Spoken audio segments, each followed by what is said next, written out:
It had been a long, tiring day at work. It was quiet as I waited alone for the train. It was just a bit after midnight, and so dark that I could only see the square foot around me that the small light illuminated from above. Fortunately, I wasn't stuck waiting long for the train. Eagerly, I ran in the second the doors opened.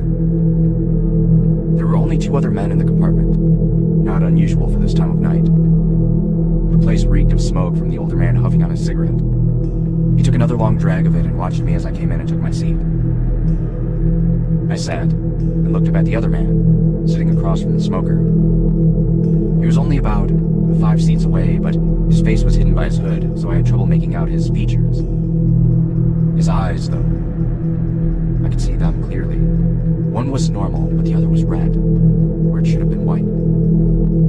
He stared shamelessly back at me with a tight, almost pained expression. I nodded at him, trying to break the tension, but he just continued to stare at me. So I looked out the window, trying to ignore his gaze, but I could still feel his eyes on me. The train lights began to flicker and went out for a moment. "Sorry, folks," said a voice over the static of the PA. "We're gonna get maintenance on that in the morning. We apologize for any inconvenience." My stomach dropped, and I struggled to control my breathing. I reminded myself that there was no reason to be afraid of the dark. I was a grown man, a tax-paying adult who... Oh, thank God. The lights came back on. I hadn't even realized my eyes were shut tight.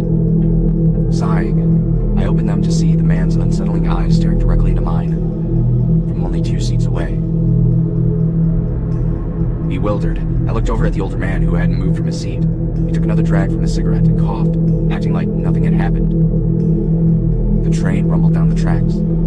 I was afraid to look back at the red-eyed man. I didn't want to. I didn't want to move or even breathe.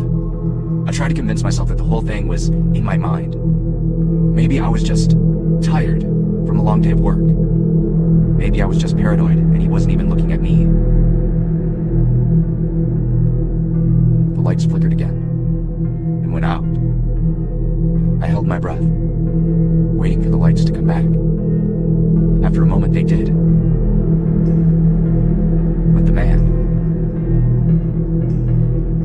he was in the seat next to mine, his face only a few inches away from me.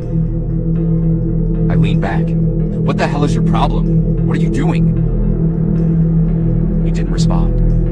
Instead, the smoker angrily said, "Look, kid, if you wanted me to put out the cigarette, you could have asked nicely, alright?" "Not you, man. This guy."